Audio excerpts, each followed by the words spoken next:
Ada banyak kekuatan yang tidak kasat mata yang sehari-hari terjadi di sekeliling kita. Ada orang yang bisa menjatuhkan orang lain hanya dengan pandangan mata. Orang bisa menggerakkan benda-benda di sekitarnya hanya dengan kekuatan pikirannya. Kekuatan itu begitu besar pengaruhnya. 14 abad yang lalu, Rasulullah SAW telah memberi informasi tentang kekuatan ini kepada umatnya. Beliau menyebutnya dengan ain dan hasad. Kekuatan metafisika yang banyak tidak disadari orang. Tapi daya rusaknya cukup berbahaya, bahkan bisa menyebabkan kematian. Pemirsa, pagi ini Khazanah akan menyajikan kedahsyatan kekuatan hasad dan ain untuk Anda.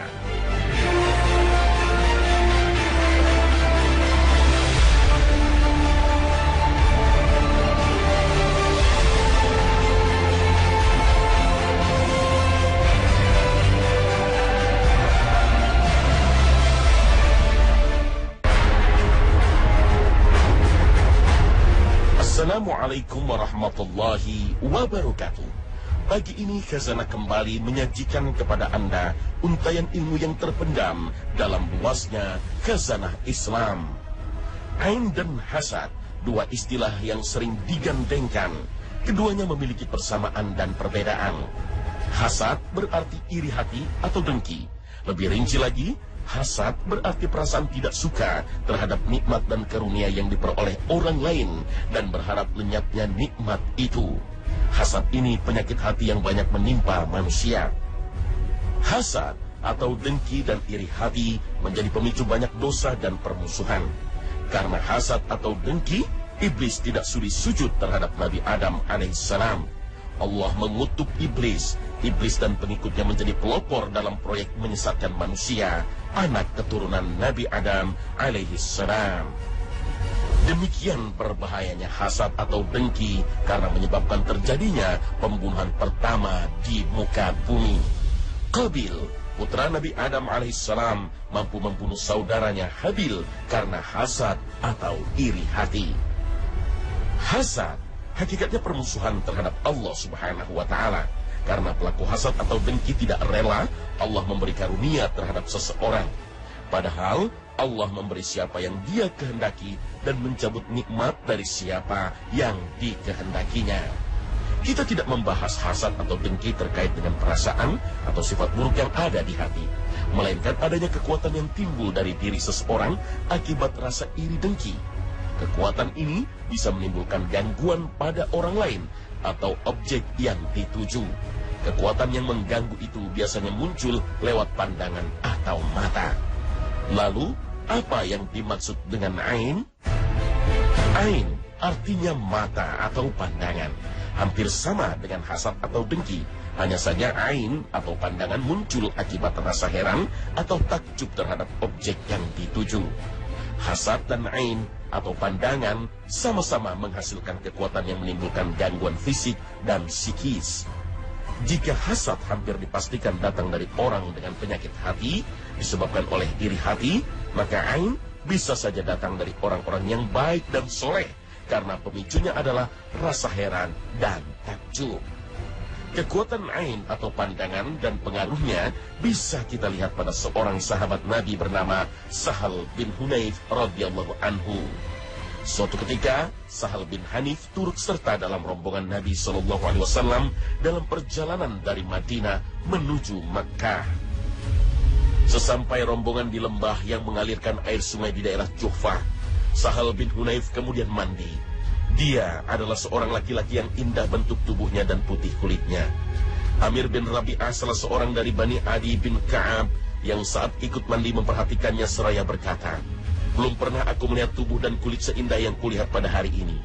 Tiba-tiba Sahal tersungkur ke tanah. Para sahabat pun mendatangi Rasulullah SAW. Salah seorang sahabat mengadu pada Nabi SAW, "Wahai Rasulullah, sudilah kiranya engkau melihat kondisi Sahal. Demi Allah, dia tidak bisa mengangkat kepalanya." Rasulullah berkata, "Adakah seseorang yang kalian curigai?" Para sahabat menjawab, "Tadi Amir bin Rabi'ah memperhatikan dirinya." Rasulullah kemudian memanggil Amir sambil memarahinya. Beliau berkata, dengan alasan apakah salah seorang dari kalian membunuh saudaranya? Kenapa engkau tidak mengucapkan Masya Allahu la haula wa la quwata illa billah ketika melihat sesuatu yang membuat kagum dirimu? Rasulullah menyuruh Amir untuk mandi bagi Sahal.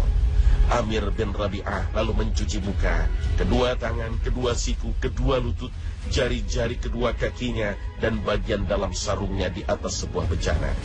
Kemudian seseorang menuangkan air bekas mandi tersebut pada kepala dan pundak Sahal dari arah belakang. Sahal pun akhirnya sembuh. Kemudian ikut melanjutkan perjalanan malam beserta rombongan tanpa keluhan rasa sakit sama sekali. Hadis riwayat Ahmad, Malik, Nasa'i, dan Ibnu Hibban. Apa yang menimpa pada sahabat Sahal bin Hunayf adalah akibat dari ain atau pandangan temannya, yaitu Amir yang tengah mengagumi bentuk tubuhnya. Inilah pengaruh ain yang cukup membahayakan. Kisah Sahal bin Hunayf ini bisa diambil pelajaran. Pertama, ain dapat terjadi bersama rasa takjub walau tanpa adanya sifat iri, meski dari orang yang mencintai, dan dari seorang yang saleh tanpa disengaja. Penyakit ain tidak terjadi kecuali dengan izin Allah Ta'ala dan telah Allah Ta'ala takdirkan. Al-Hafiz Ibnu Hajar menjelaskan, orang yang tertimpa bahaya karena sesuatu yang telah Allah tetapkan ketika seseorang memandangnya, hakikatnya terjadi dengan takdir Allah Ta'ala yang telah ditetapkan sebelumnya, bukan sesuatu yang baru saja diciptakan oleh orang yang memandang terhadap yang dipandang. Ketiga, hadis yang mulia ini juga menunjukkan besarnya bahaya yang Allah ciptakan dalam penyakit ain atau pandangan, bahkan bisa membunuh, maka jangan diremehkan. Kesaksian serupa ditegaskan Imam An-Nawawi. Hadis Sahal ini terdapat penetapan keimanan terhadap takdir Allah dan benarnya perkara ain, dan sungguh ain sangat berbahaya. Selain itu, ain bisa saja berpengaruh pada benda mati atau bahkan pada dirinya sendiri. Berbeda dengan hasad atau dengki, pengaruhnya hanya pada orang lain saja. Ain atau pandangan bisa terjadi dari rasa takjub dan heran, maka bisa mengenai apa saja termasuk benda mati. Menurut Ibnu Qayyim, hasad dan ain tidak selalu terjadi melalui media pandangan atau mata. Ia bisa melalui sentuhan atau hanya dengan membayangkan. Oleh sebab hasad dan ain juga bisa dilakukan oleh orang yang tidak dapat melihat. Dengan demikian, hasad atau pengaruh dengki lebih umum daripada ain atau pandangan. Karena hasad memiliki banyak jenis dan ain adalah salah satunya. Oleh sebab itu dalam surat Al-Falaq ayat 5, Allah Ta'ala memerintahkan Nabi SAW dan umatnya untuk memohon perlindungan dari keburukan orang yang hasad ketika ia hasad. Perlindungan ini tentunya termasuk perlindungan dari ain, karena ain merupakan bagian dari hasad atau dengki. Ayat dari surat Al-Falaq sekaligus menjadi bukti akan keberadaan hasad dan ain. Dalam ayat tersebut, Allah mengatakan sekedar hasadnya saja sudah bisa menimbulkan keburukan. Padahal kita tahu jika orang yang hasad tidak melakukan apa-apa, tampaknya tidak ada bahaya yang ditimbulkannya. Maka tiada lain penjelasan dari keburukan orang yang hasad tadi, keburukan pandangan, pikirannya yang bisa menimbulkan gangguan pada orang yang didengki. Isyarat lain di dalam Al-Quran tentang gangguan yang bisa ditimbulkan oleh hasad dapat dilihat dalam firman Allah Ta'ala dalam surat Al-Qalam ayat 51. Dan sesungguhnya orang-orang kafir itu benar-benar hampir menggelincirkan kamu dengan pandangan mereka.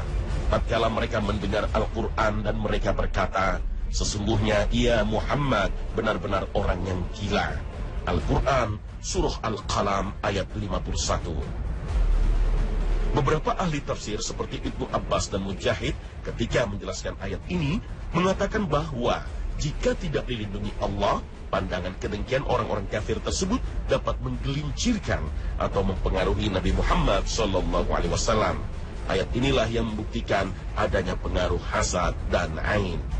Lebih tegas, Rasul SAW dari Aisyah radhiyallahu anha bahwa Rasul SAW bersabda, mintalah perlindungan kepada Allah dari ain, karena sesungguhnya al-ain itu hak, benar. Hadis riwayat Ibnu Majah. Gangguan hasad dan ain juga beberapa kali terjadi di masa Rasulullah SAW.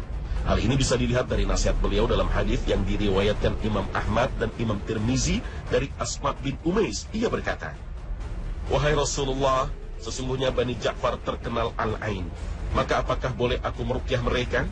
Maka beliau sallallahu alaihi wasallam menjawab, "Ya, sekiranya ada sesuatu yang mendahului takdir, niscaya al-ain akan mendahuluinya." Hadis riwayat Ahmad dan Tirmizi. Kekuatan pengaruh hasad dan ain tidak bisa dikatakan sepele.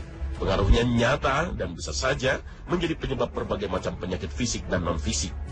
Menurut Syekh Abdullah As-Sadan bahwa pengaruh hasad atau dengki dan ain atau pandangan dapat berbeda-beda. Pengaruhnya tergantung dari kekuatan hasad dan ain tersebut dan juga kekuatan perlindungan yang dimiliki objek hasad atau ain.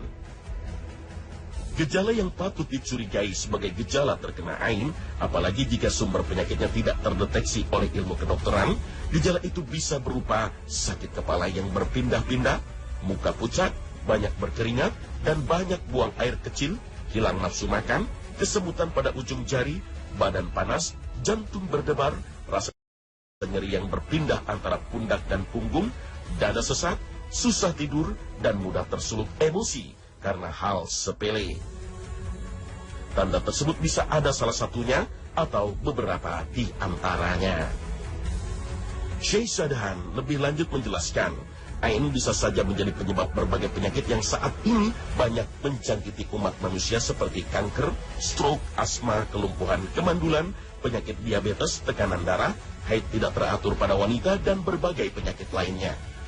Apa yang diuraikan Syekh Sadan nampaknya membuktikan sabda Rasulullah SAW yang menyatakan ain menjadi penyebab kematian banyak dari umatnya. Dalam sebuah hadis dengan derajat hasan, Rasulullah SAW mengatakan, "Kebanyakan orang yang meninggal dari umatku setelah qada dan qadar Allah adalah karena al-ain." Hadis riwayat At-Tayalisi, Al-Bazzar, Ad-Dailami, dan Ibnu Asim. Rasul bahkan mengingatkan kekuatan hasad dan ain dalam sabdanya, "Sesungguhnya ain dapat memperdaya seseorang dengan izin Allah sehingga ia naik ke tempat yang tinggi lalu jatuh darinya." Hadis riwayat Ahmad. Hal ini terjadi pada Sahal bin Hunayf pada masa Rasul sallallahu alaihi wasallam. Sahal terpelanting karena terkena pengaruh ain. Bayi atau anak-anak biasanya juga sangat rentan terkena ain. Apalagi anak-anak biasanya memiliki daya tarik tersendiri melalui tingkah polanya, keluguannya, kelucuannya, kepolosannya yang biasanya menggemaskan. Beberapa ciri anak yang terkena ain diantaranya rewel dan menangis terus-menerus tanpa penyebab yang jelas. Tangisan juga tampak tidak wajar. Kadang diikuti dengan keengganan anak untuk menyusu kepada ibunya. Hal seperti ini juga pernah terjadi di masa Rasulullah Sallallahu Alaihi Wasallam. Suatu ketika Nabi masuk rumahnya, kemudian mendengar bayi sedang menangis. Beliau berkata, "Mengapa bayi kalian menangis? Mengapa tidak kalian bacakan ruqyah supaya sembuh dari penyakit ain?" Hadis riwayat Ahmad. Ciri lainnya, anak tampak kurus meskipun kebutuhan makannya tercukupi. Tanda ini pernah terjadi pada anak-anak Ja'far. Ketika Rasul melihatnya, beliau bertanya kepada Asma binti Umais, "Mengapa aku lihat badan anak-anak saudaraku ini kurus kering? Apakah mereka kelaparan?" Asma menjawab, "Tidak, akan tetapi mereka tertimpa ain." Beliau berkata, "Kalau begitu bacakan ruqyah untuk mereka." Hadis riwayat Muslim, Ahmad, dan Baihaqi. Salah seorang tabi'in, Sa'id bin Abdul Malik, menceritakan bahwa dahulu di daerahnya ada dua orang yang memiliki kemampuan menimpakan ain kepada orang lain. Ia juga bisa menggunakan kemampuan tersebut untuk memecahkan batu. Dengan berbagai penemuan mutakhir, tampaknya fenomena gangguan ain dan hasad mulai bisa dicerna oleh pengetahuan modern. Jika diperhatikan, nampaknya ada kemiripan fenomena hasad dan ain dengan apa yang disebut telekinesis atau psikokinesis. Telekinesis merupakan kemampuan memanipulasi sebuah objek fisik hanya dengan pikiran semata-mata. Sebuah objek bisa berupa benda maupun tubuh dimanipulasi dari jarak jauh. Ustaz Faras Nurul Haq, direktur website Mukjizat Ilmiah Al-Quran dan Sunnah, menyatakan, Seorang penulis dan peneliti kajian strategis tentang energi asal Inggris yang bernama Lynn McTaggart mengatakan bahwa mata memiliki kekuatan yang luar biasa. Pada dasarnya kekuatan itu ada pada sebagian besar manusia. Hanya saja sedikit saja manusia yang mengetahui kemampuannya dan mengetahui cara menggunakannya. Konon Napoleon Bonaparte, panglima perang terkenal dari Prancis, memiliki kekuatan jenis ini. Jika ia memandang tajam kepada lawan-lawannya, akan membuat mereka mengalami kesusahan. Seorang wanita Rusia bernama Nina Kulagina memiliki kemampuan mampu menggerakkan benda-benda tanpa menyentuhnya. Bahkan dalam sebuah percobaan yang disaksikan oleh para peneliti di Universitas Leningrad, Saint Petersburg, Rusia, Nina berhasil memisahkan kuning dan putih telur yang direndam di dalam air. Apakah ini termasuk jenis ain atau pandangan? Wallahu a'lam. Yang jelas, Rasulullah SAW menegaskan bahwa kekuatan ain memang bisa memindahkan benda. Dalam hadis dengan derajat hasan, Rasulullah SAW bersabda, ain adalah hak, benar, dapat memasukkan seseorang ke dalam kuburan dan dapat memasukkan unta ke dalam kuwahi. Hadis riwayat Ibnu Adi. Untuk melakukan upaya pencegahan dari gangguan ain dapat dilakukan dari dua sisi. Pertama dari sisi pelaku hasad atau ain, tentunya dengan berupaya menghindari dari penyakit hasad, ridho dan menerima karunia yang telah Allah tetapkan kepada kita. Allah memang melebihkan sebagian manusia atas sebagian yang lain. Tentunya semua karunia itu merupakan ujian yang kelak akan dipertanggungjawabkan di sisi Allah Ta'ala. Dengan menghilangkan sifat hasad dari dalam diri, maka satu langkah pencegahan telah kita lakukan. Tatapan mata merupakan media utama ain. Oleh sebab itu berhati-hatilah terhadap apa yang kita pandang. Jika ada perasaan takjub dan kagum terhadap sesuatu, entah itu harta, sifat, atau yang lainnya, maka jangan lupa ucapkan zikir kepada Allah. Oleh sebab itu di antara sunnah yang diajarkan Nabi kepada umatnya, mendoakan keberkahan pada apa yang dilihat. Rasulullah SAW bersabda, jika salah seorang dari kalian melihat sesuatu yang menakjubkan dari saudaranya, pada dirinya, atau pada hartanya, maka doakan keberkahan padanya. Karena sesungguhnya penyakit ain itu hak, benar. Hadis riwayat Ahmad. Mendoakan keberkahan misalnya dengan mengucapkan Barakallahu fiik, semoga Allah memberkahimu. Atau ucapan lainnya seperti Masya Allah, la quwata illa billah, yang artinya sungguh atas kehendak Allah lah semua ini terwujud. Doa semacam ini berdasarkan firman Allah dalam surat Al-Kahfi ayat 39 yang menceritakan tentang saran seorang pemilik kebun kepada temannya yang menyombongkan hasil kebunnya dan kufur terhadap nikmat Allah. Perkataan pemilik kebun itu diabadikan Allah melalui firman-Nya. Dan mengapa kamu tidak mengatakan waktu kamu memasuki kebunmu, Masya Allah, la quwata illa billah. Sekiranya kamu anggap aku lebih sedikit darimu dalam hal harta dan keturunan. Al-Quran Surah Al-Kahfi ayat 39. Sedangkan dari sisi orang yang terkena gangguan ain, kita bisa melakukan perlindungan dengan senantiasa menjaga zikir dan ingat Allah dalam keadaan apapun dan dimanapun berada. Rasul SAW telah mengajarkan bahwa setiap gerak dan aktivitas yang kita lakukan ada zikir dan doanya, mulai dari bangun tidur hingga tidur lagi. Hal ini agar terhindar dari gangguan karena hasad atau ain. Kita juga bisa menjaga diri dengan selalu menjaga zikir pagi dan petang yang telah Rasulullah SAW ajarkan. Bisa juga dengan memperbanyak membaca surat Al-Ikhlas, Al-Falaq, An-Nas, Al-Fatihah, ayat kursi, dan 2 ayat terakhir dari surat Al-Baqarah. Adapun perlindungan untuk anak-anak, orang tua hendaknya membentengi anak-anaknya dengan doa. Salah satu yang diajarkan Rasulullah SAW ketika beliau memohon perlindungan kepada Allah untuk cucu beliau Hasan dan Husain. Aku berlindung kepada Allah untuk kalian berdua dengan kalimat-kalimat Allah yang sempurna dari segala setan, binatang yang berbisa, dan pandangan mata yang jahat. Hadis riwayat Abu Dawud. Jangan terlalu gampang mengumbar kelucuan, keluguan anak-anak kita, baik secara langsung atau dengan mengupload foto, video melalui media sosial. Karena menurut beberapa ulama, ain atau hasad juga bisa melalui media gambar. Semua itu perlu dilakukan untuk pencegahan. Adapun jika telah terkena pengaruh ain dan hasad, ada langkah-langkah yang bisa menjadi terapinya. Jika pelaku yang menyebabkan ain bisa diketahui, maka hendaklah pelaku itu berwudu atau mandi. Bekas air mandinya disiramkan pada orang yang terkena ain atau hasad.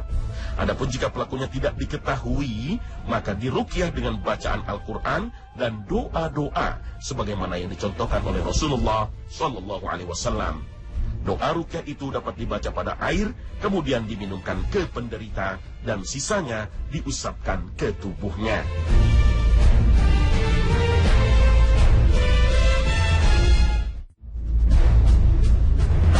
Pemirsa Khazanah, fakta adanya hasad atau pengaruh dengki dan ain atau pengaruh pandangan menunjukkan betapa lemahnya kita. Ternyata banyak hal yang ada di sekeliling kita tidak bisa diungkap oleh nalar. Terima kasih atas perhatian Anda. Wassalamualaikum warahmatullahi wabarakatuh.